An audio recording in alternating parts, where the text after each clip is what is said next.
بسم اللہ الرحمن الرحیم۔ اللہ کے نام سے شروع جو بڑا مہربان نہایت رحم والا ہے۔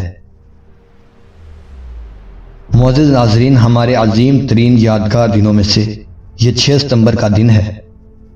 اس دن کو ہم یوم دفاع کے نام سے مناتے ہیں۔ اگر آپ وہ تقریر سن لیں جو ریڈیو پاکستان نے کی تھی کہ لا الہ الا اللہ کے ماننے والوں پر ہندوستان نے حملہ کر دیا ہے۔ میرے ہم وطنوں، جنگ شروع ہو چکی ہے، اٹھو اور دشمنوں پر ٹوٹ پڑو۔ میرے عزیز ہم وطنوں، السلام علیکم۔ 10 کروڑ پاکستانیوں کے امتحان کا وقت آ پہنچا ہے۔ آج صبح سویرے ہندوستانی فوج نے پاکستان کے علاقے پر لاہور کی جانب سے حملہ کیا اور بھارتی ہوائی بیڑے نے وزیر آباد اسٹیشن پر ٹھہری ہوئی ایک مسافر گاڑی کو اپنے بزدلانہ حملے کا نشانہ بنایا۔ پاکستان کے 10 کروڑ عوام جن کے دل کی دھڑکن میں لا الہ الا اللہ محمد رسول اللہ کی صدا گونج رہی ہے، اس وقت تک چین سے نہیں بیٹھیں گے جب تک دشمن کی توپیں ہمیشہ کے لیے خاموش نہ ہو جائیں۔ ہندوستانی حکمران شاید ابھی نہیں جانتے کہ انہوں نے کس قوم کو للکارا ہے۔ ہمارے دلوں میں ایمان اور یقین محکم ہے اور ہمیں یہ معلوم ہے کہ ہم سچائی کی جنگ لڑ رہے ہیں۔ ملک میں آج ہنگامی صورتحال کا اعلان کر دیا گیا ہے۔ جنگ شروع ہو چکی ہے۔ دشمن کو فنا کرنے کے لیے ہمارے بہادر فوجیوں کی پیش قدمی جاری ہے۔ اللہ تعالی نے پاکستان کی مسلح فوجوں کو اپنے جوہر دکھانے کا موقع عطا کیا ہے۔ میرے ہم وطنوں، آگے بڑھو اور دشمن کا مقابلہ کرو۔ خدا تمہارا حامی و ناصر ہو، آمین۔ پاکستان پائندہ۔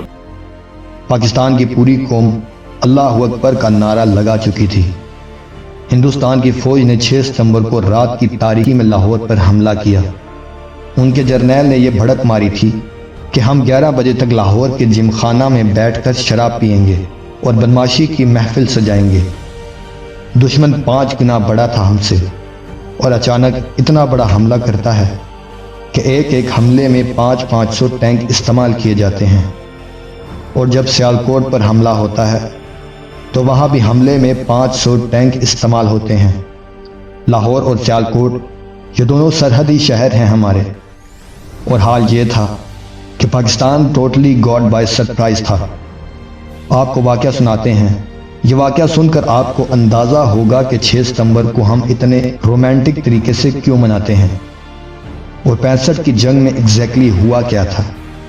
ایئر چیف نے نور خان صاحب کی دلیری دیکھ کر، لیڈنگ فرام دا فرنٹ جسے کہتے ہیں، انہوں نے کہا یہ سوٹس نہیں جائے گی جب تک میں یہ خود نہ دیکھ لوں کہ یہ ہمارے پائلٹس کے لیے کتنی خطرناک ہے۔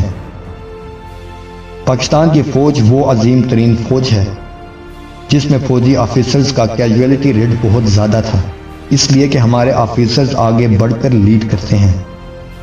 پاکستان نیوی کے پاس صرف ایک سب میرائن تھی اور وہ تھی غازی۔ اس ایک سب میرائن نے دشمن کا ناکہ بند کیا ہوا تھا۔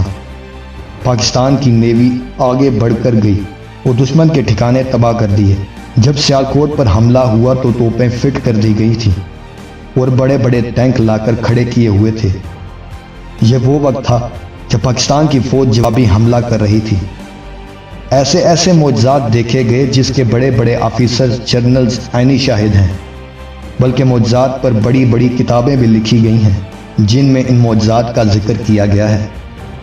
ایک سیکٹر پر توپوں کو ہماری مدد کی ضرورت پڑی کیونکہ دشمن کے ٹینکوں کا دباؤ بہت سخت تھا۔ دشمن کے ٹینک ہمارے توپوں کی آخری حد سے بھی 4 کلومیٹر دور تھے، مطلب یہ کہ گولہ وہاں تک پہنچ ہی نہیں سکتا تھا جہاں پر دشمن کا ٹینک تھا۔ اور جب مدد مانگی گئی تو حساب لگایا گیا کہ ہماری توپوں کے گولے تو دشمن تک پہنچ ہی نہیں رہے، اور صورتحال یہ تھی کہ اس وقت اگر ہماری فرنٹ لائن کی مدد نہ کی جاتی تو پورے سیالکوٹ سیکٹر پر دشمن قبضہ کر لیتا۔ اللہ کے توکل پر یقین کریں کہ افسروں کی آنکھوں میں آنسو آ گئے اور انہوں نے اللہ پر توکل کرتے ہوئے توپوں کا منہ دشمن کی طرف کر دیا، اور جب ہماری فوج نے فائر کیا تو عجیب سا معجزہ سامنے آیا۔ گولہ اپنی ڈیسٹینیشن پر پہنچتے ہوئے 2 سے 3 منٹ لیتا ہے، اور ٹھیک 3 منٹ بعد وائرلیس پر پیغام آیا کہ گولے ٹھیک دشمن کے ٹینکوں کے درمیان پڑ رہے ہیں۔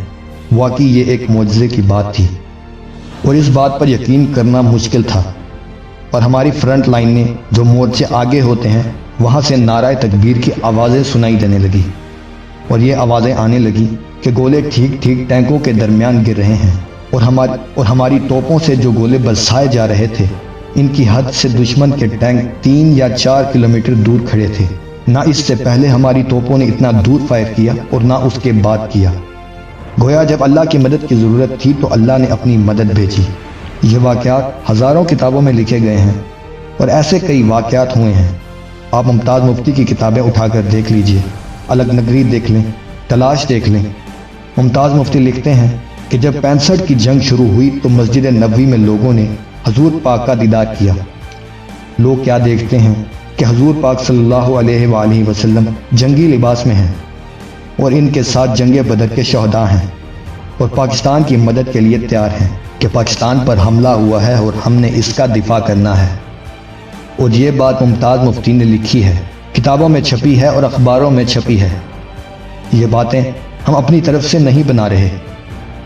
دشمن کے جہازوں کو یہ ذمہ داری دی گئی تھی کہ راوی کے پل پر حملہ کرنا ہے اور اس کو نقصان پہنچانا ہے، لیکن وہ پائلٹ پکڑا گیا، اور جب اسے پوچھا گیا کہ پل تو تمہارے سامنے تھا تو تم نے بمباری کیوں نہیں کی، وہ کہتا ہے کہ مجھے بتایا گیا تھا کہ وہاں ایک پل ہے، لیکن وہاں 6 پل نظر آ رہے تھے۔ اور یہ باتیں دشمنوں نے کہی ہیں جو اس وقت پکڑے گئے تھے۔ انہوں نے بتایا کہ ہم نے دیکھا کہ کالے لباس میں فوج تھی، ان کے ہاتھوں میں تلواریں تھیں اور ان تلواروں سے چمک نکل رہی تھی، اور وہ فوج گھوڑوں پر سوار تھی۔ یہ ساری باتیں دشمنوں کے پائلٹس کی ہیں۔ دشمن نے بتایا کہ ہم لگاتار بم گرا رہے تھے، لیکن ایک بھی بم نہیں پھٹ رہا تھا۔ حضور فرماتے ہیں کہ فضائے بدر پیدا کرو، ملائکہ آج بھی تمہاری مدد کے لیے ضرور آئیں گے۔ جنگ بدر میں ایسا ہوا تھا۔ اللہ پاک قرآن مجید میں فرماتے ہیں کہ میں نے جنگ بدر میں مسلمانوں کی مدد کے لیے 1000 ملائکہ کو بھیجا، اور یہ بات صرف 1400 سال پہلے تک محدود ہی نہیں ہے۔ مسلمان جب بھی پختہ ایمان کا مظاہرہ کریں گے، ملائکہ ان کی مدد کے لیے ضرور آئیں گے۔ 1965 کی جنگ ہمارے لیے ایک خوبصورت مثال ہے۔ جب انڈین ڈویژن کی طرف سے لاہور پر حملہ کیا گیا تو انڈین جرنیل اپنی فوج کا اس بات پر حوصلہ بڑھا رہے تھے کہ لاہور صرف 3 یا 4 کلومیٹر دور رہ گیا ہے، ہمت کرو، بس تھوڑا سا آگے ہے، تھوڑا اور چلو اور لاہور تمہارے قبضے میں ہوگا۔ لیکن پاکستانی فوج نے بھی شدید مزاحمت کی تھی، جس طرح اپنے جسم پر بم باندھ کر ٹینکوں کے نیچے لیٹ گئے تھے، جس سے دشمن کے ٹینک ہوا میں اس طرح اڑ رہے تھے جس طرح تیز آندھی میں تنکے اڑ رہے ہوں۔ حقیقت میں لاہور 3 کلومیٹر دور نہیں تھا، بلکہ 14 کلومیٹر دور تھا۔ بس انڈین جرنیل تو اپنے فوجیوں کا حوصلہ بڑھا رہے تھے۔ جب ایک پاکستانی آفیسر نے یہ سنا کہ انڈین جرنیل یہ باتیں کر رہے ہیں تو پاکستانی آفیسر شدید زخمی تھا، تو اس نے اپنے زخموں کی پرواہ نہ کرتے ہوئے سڑک کے کنارے ایک کتبہ لگا ہوا تھا جس پر یہ لکھا ہوا تھا کہ لاہور 14 کلومیٹر دور ہے۔ اس نے وہ کتبہ وہاں سے اکھاڑ لیا اور رینگتے ہوئے کافی آگے نکل گیا، اور وہاں پر وہ کتبہ زمین میں پھینک کر دیا، اور اس پر خون سے یہ لکھ دیا 14.2 بلڈی مائلز، جس کو دشمن کبھی بھی پار نہ کر سکا۔ اس کے بعد شہیدوں کے آنے کا سلسلہ شروع ہو گیا، کیونکہ سب مرد حضرات کام میں اتنے مصروف تھے کہ شہیدوں کو وصول کرنے کے لیے فوجی کم پڑ رہے تھے، تو یہ ذمہ داری نرسوں نے سنبھال لی۔ جب افسروں نے یہ دیکھا کہ نرسیں افسروں کی لاشوں کو اٹھا رہی ہیں اور سائیڈ پر رکھتی جا رہی ہیں، تو فوجی افسر نے اپنے جوانوں کو کہا کہ شاباش شیروں، سینے پر گولی کھانا، تمہاری مائیں اور تمہاری بہنیں تمہارا استقبال کرنے کے لیے پیچھے کھڑی ہیں۔ یہ نہ ہو کہ تم پیٹھ پر گولی کھا کر آ جاؤ اور ماؤں اور بہنوں کے سامنے شرمندہ ہونا پڑے۔ یہ تھا جذبہ اس فوج کا۔